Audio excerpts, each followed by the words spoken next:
J'espère que vous allez bien, j'espère que vous vous portez bien.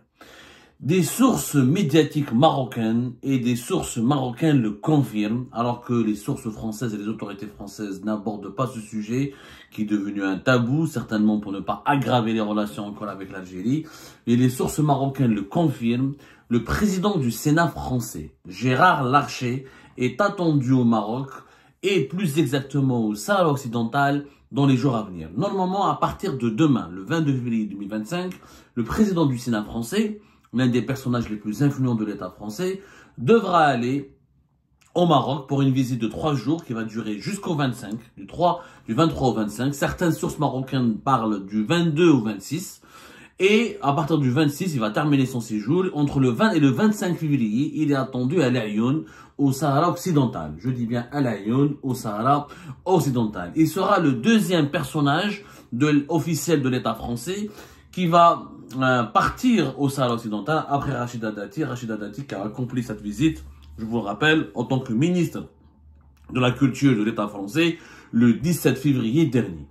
Le président du Sénat en France, c'est quand même un personnage extrêmement important. Extrêmement important, il a un rôle à jouer politique, il a un rôle législatif, il a un rôle aussi symbolique. Ce n'est pas n'importe quoi le Sénat en France, c'est comme le Parlement, il fait partie des 10 personnages politiques et des 10 les plus puissants et les plus influents de l'État.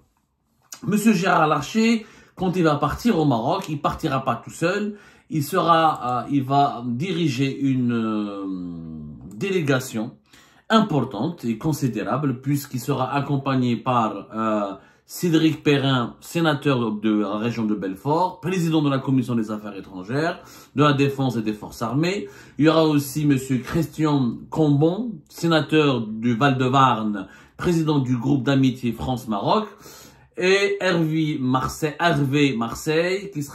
qui est sénateur des Hauts-de-Seine et qui est président du groupe Union Centriste et vice-président du groupe d'amitié France-Maroc. Au moins 3 importants sénateurs vont accompagner donc Gérard Larcher dans cette visite importante qu'il attend au Maroc, et la première du genre et la deuxième après celle de Rachida Dati le 17 février dernier, au territoire, une visite qui va se dérouler en grande partie à la fin de cette visite, à la fin de son séjour au Maroc. Gérard Larcher va aller à l'Aïoun.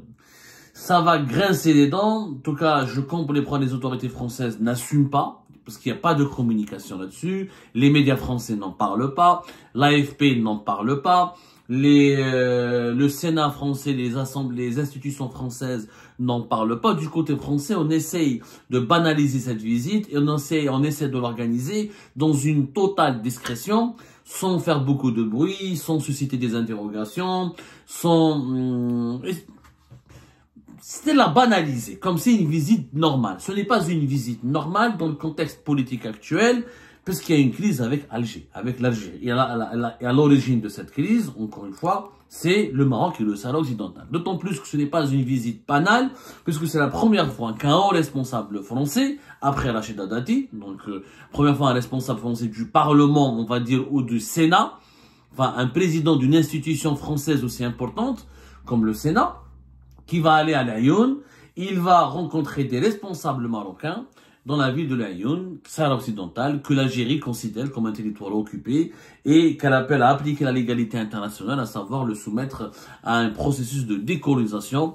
Et l'Algérie réclame l'organisation d'un référendum d'autodétermination pour permettre à la population sahraoui de choisir son destin. Alors que le Maroc défend le plan d'autonomie dans le cadre de l'intégrité territoriale, dans le cadre de son intégrité territoriale, c'est-à-dire il veut conserver le Sahara occidental, il le conserve d'ailleurs, il est intégré à son territoire.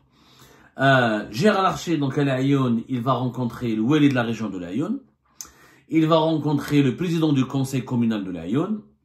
Il va rencontrer le président du conseil régional de l'Aïoun. Donc il va rencontrer 3 responsables importants de la région de l'Aïoun au Sahara occidental.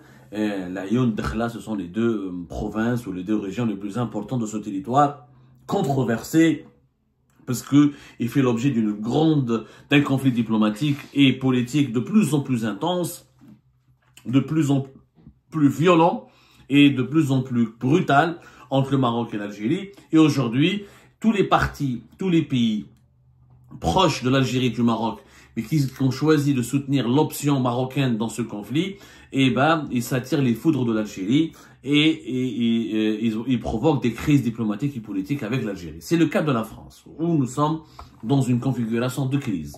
Les autorités françaises le savent. Depuis la fin du mois de juillet 2024, il n'y a pas d'ambassadeur en France. Il n'y a pas d'ambassadeur d'Algérie en France.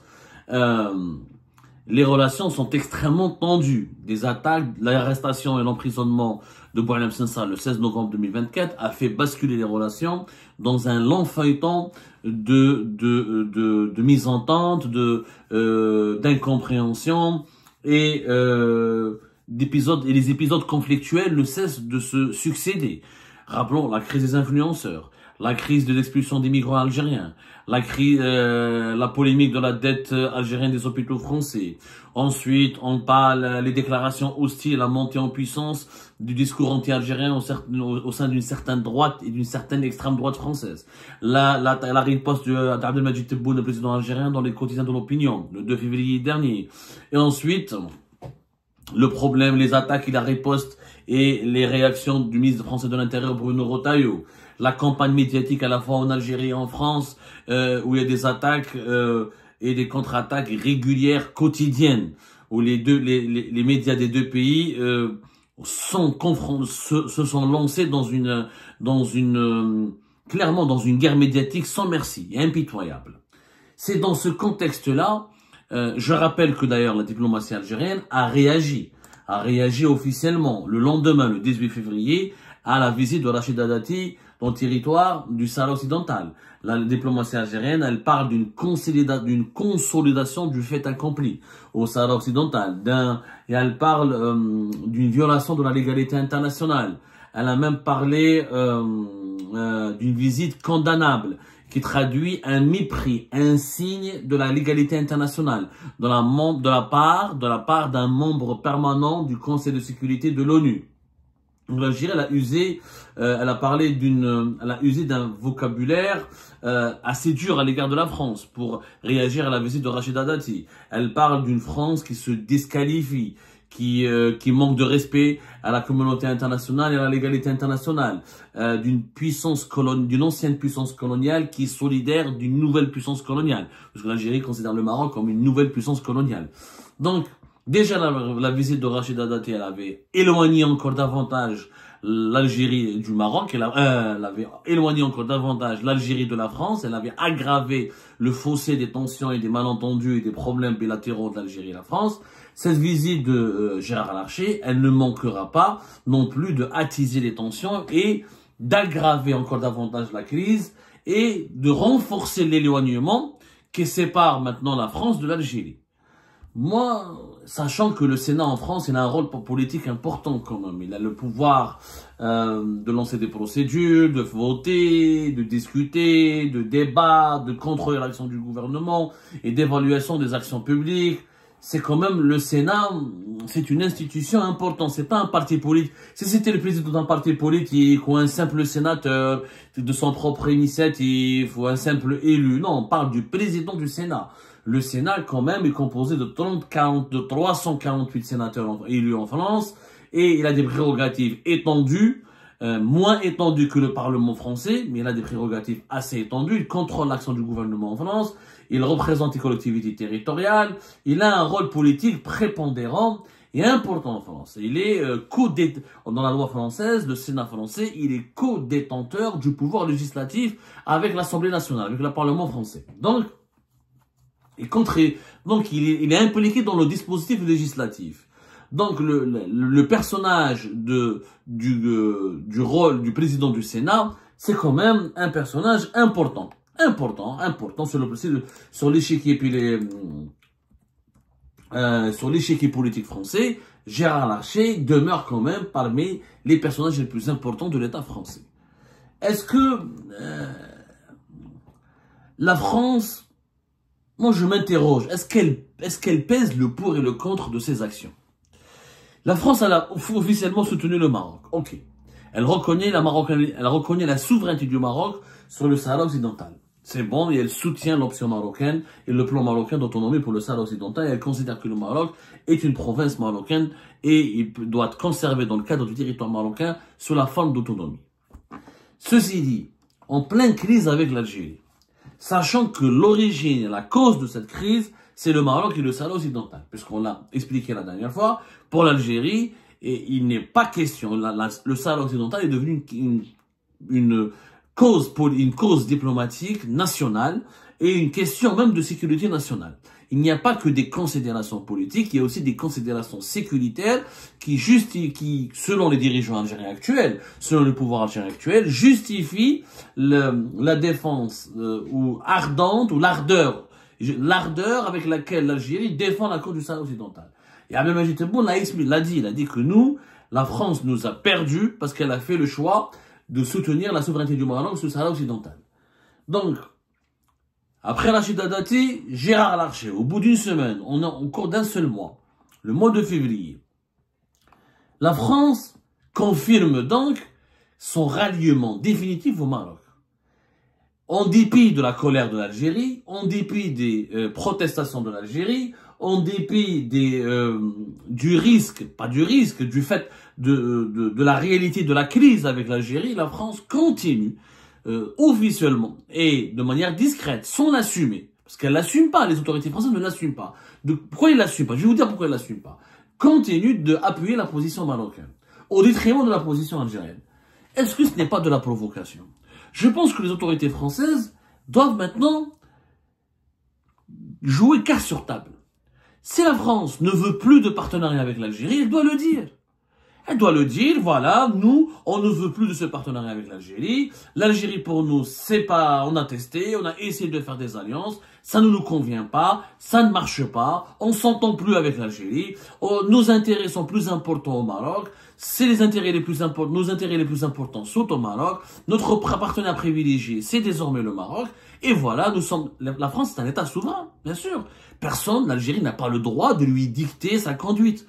Elle n'a pas le droit, aussi, de lui imposer une attitude ou une façon de gérer ou de réagir dans un quelconque dossier géopolitique ou diplomatique.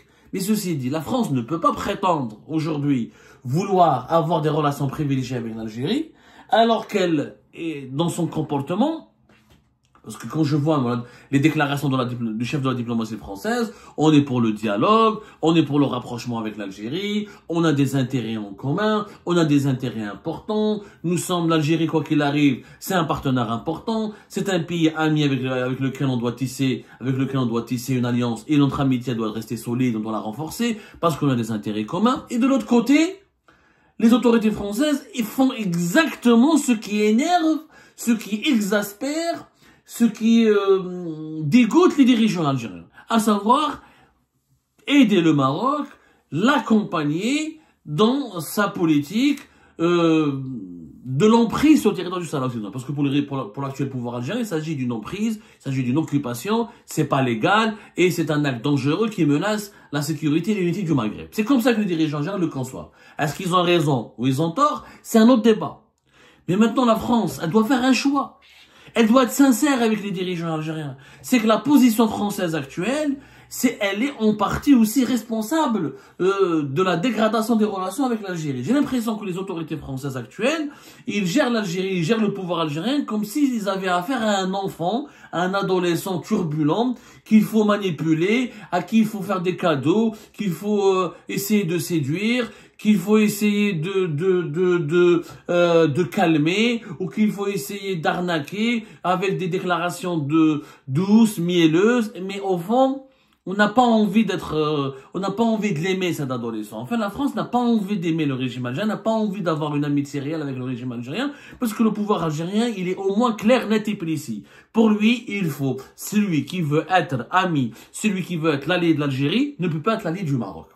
On ne peut pas être allié de l'Algérie et du Maroc en même temps. En tout cas, pour les pays qui ont une proximité historique et humaine et démographique et économique avec l'Algérie, comme la France et d'autres pays européens, notamment la France, parce que la France est le pays le plus proche de l'Algérie, en raison de son histoire, en raison des liens démographiques humains, culturels et linguistiques, etc. On sait tous pourquoi on est proche de la France, c'est pas la peine de revenir là-dessus. La France ne peut pas être l'allié du Maroc et l'allié de l'Algérie en même temps. Dans la configuration actuelle, la France elle a deux choix. Ou elle essaie d'être médiateur, d'être la médiatrice, de jouer le rôle de médiateur et d'essayer de concilier l'Algérie avec le Maroc. Si elle n'arrive pas, il faut qu'elle fasse un choix. La France est dans la position de l'homme qui aime deux femmes, mais qui ne peut pas épouser les deux femmes. C'est peut-être bête, c'est peut-être simpliste, c'est peut-être étonnant que je vous décrive une telle situation, mais c'est le cas. On ne peut pas avoir deux, il faut épouser l'une des femmes. Ou la France épouse le Maroc, ou la France épouse l'Algérie. Mais elle ne peut pas déclarer son amour à la fois à l'Algérie et au Maroc et profiter des faveurs du Maroc et de l'Algérie. C'est pas possible. C'est pas possible. La France, elle fait tout pour plaire au Maroc, mais elle essaye de calmer l'Algérie, de la rassurer et de se réconcilier avec l'Algérie, mais tout en la blessant. Ça n'a pas de sens. C'est-à-dire, à un moment donné, tu sais très bien que le problème de tes mauvaises relations avec l'Algérie sont le Maroc et le Sahara occidental. Mais tu envoies ta ministre de la Culture au Sahara occidental. Et tu envoies ensuite ton président du Sénat. Donc, quel message tu envoies à l'Algérie? C'est que je t'emmerde, je m'en fous que tu sois énervé ou pas, je m'en fous que tu sois exaspéré ou pas, je m'en fous de ta colère, je m'en fous de ton indignation. Pour moi, voilà, c'est non négociable. Puisque c'est non négociable, assumez-le. Moi, je comprends pas pourquoi les dirigeants français ne l'assument pas, Emmanuel Macron, ou le Premier ministre français, ou le chef de la diplomatie française, qui l'assument, qui disent clairement, on s'excuse, on est désolé, le Maroc, c'est notre ami maintenant, c'est notre partenaire le plus important, c'est notre meilleur allié dans la région. Et c'est tout. Maintenant, à l'Algérie de l'accepter ou de le refuser. C'est tout. C'est l'Algérie maintenant, on lance la balle dans le camp de l'Algérie. Mais la France, elle fait planer le doute, elle fait planer le suspense. Elle dit que non, elle accorde de l'intérêt, elle veut une relation stratégique, elle parle de la déclaration d'Alger. Le problème, attendez, je suis pas en train de défendre le pouvoir algérien. Je suis en train de vous exposer les incohérences et les contradictions de la position française. Parce que dans cette crise algéro-française, il n'y a pas que les dérives, les dérapages, ou les incohérences, ou les folies du pouvoir algérien qui l'expliquent. Il y a aussi les incohérences et les mensonges de la partie française. La France, dans la déclaration d'Alger, que vous pouvez relire, la déclaration d'Alger, vous pouvez la télécharger sur Internet, elle s'est engagée, la déclaration d'Alger était à août 2022, la déclaration d'Alger de août 2022, pour un partenariat renouvelé entre l'Algérie et la France, elle s'était engagée à maintenir une position de neutralité par rapport au Sahara occidental. C'est ça, c'était l'un des points qui a été négocié par les autorités algériennes. On peut pas le mentir. Donc, en août 2022, Emmanuel Macron, le président français, c'est lui qui a promis aux dirigeants algériens. C'est lui qui a promis aux dirigeants algériens que la France et l'Algérie sont d'accord, etc., et qu'ils vont appliquer. Voilà les articles qui ont été négociés de cette déclaration d'Alger, et que les deux pays vont développer leurs relations dans le cadre de cette déclaration d'Alger. Et maintenant, finalement, l'un des points de cette déclaration d'Alger, qui est la neutralité par rapport à la question du Sahara occidental, n'a pas été respecté par la France, parce que la France n'est plus neutre. Elle soutient le Maroc. Et elle soutient la souveraineté du Maroc. Donc elle est revenue sur un engagement qu'elle a contracté auprès de l'Algérie. C'est ce que j'essaie de vous expliquer. Peut-être il y a des gens qui ont du mal à comprendre. On ne peut pas résumer, on ne peut pas expliquer, on ne peut pas comprendre les raisons de la crise algéro-française si on ne comprend pas, si on ne réalise pas que la France officielle, la France d'Emmanuel Macron, a donné des gages, elle a donné des promesses, elle a donné des engagements qu'elle n'a pas respectés. Qu'elle ne pas respecté puisqu'elle a choisi, et d'ailleurs la France, quand à l'époque elle avait construit ce rapprochement avec l'Algérie, elle avait de mauvaises relations avec le Maroc. Parce que les relations avec le Maroc ne se sont améliorées qu'à la fin de l'année 2023, et elles se sont stabilisées au cours de l'année 2024, et elles sont redevenues merveilleuses et extraordinaires qu'avec la reconnaissance de la France, de la souveraineté du Maroc sur le Sahara occidental. La solution, aujourd'hui, la France, elle est dos au mur. Elle ne peut pas continuer à gérer ses relations avec le Maroc, avec l'Algérie, avec cet amateurisme, avec ce manque de transparence ça devient malhonnête. Soyez honnêtes. Il faut qu'Emmanuel Macron, les dirigeants français, disent clairement au régime algérien ou au pouvoir algérien, c'est bon, le Maroc est pour nous un partenaire important et on ne reviendra pas là-dessus. On ne reviendra pas là-dessus, on n'est plus neutre. la question, la promesse de rester neutre autour de la question du Sahara occidental qui a été faite en août 2022, c'est bon, nous sommes désolés, on s'excuse, on l'abandonne, on ne veut plus être neutre. Mais il faut le reconnaître. Et à partir de cela, il faut prendre conscience que tant que le régime algérien actuel n'a pas changé, tant que les dirigeants actuels font du Sahara occidental une doctrine fondatrice dans leur relations internationales, dans les relations internationales du pays avec ses partenaires étrangers, eh ben les relations seront mauvaises. Elles seront mauvaises, elles ne seront pas bonnes. Peut-être qu'elles ne seront pas catastrophiques, peut-être qu'elles pourront se calmer et elles pourront s'améliorer, mais elles ne seront plus jamais excellentes, elles ne redeviendront plus jamais comme c'était le cas en 2022, en 2023. Mais c'est aux autorités françaises maintenant de faire définitivement un choix. Si vous choisissez le camp du Maroc, il faut l'assumer jusqu'au bout et arrêter de faire croire aux autorités algériennes qu'une alliance, qu'une amitié profonde ou qu'un partenariat stratégique est possible. Ce n'est pas possible aujourd'hui dans la configuration actuelle des rapports de force au Maghreb d'avoir un partenariat stratégique avec le Maroc et l'Algérie à la fois.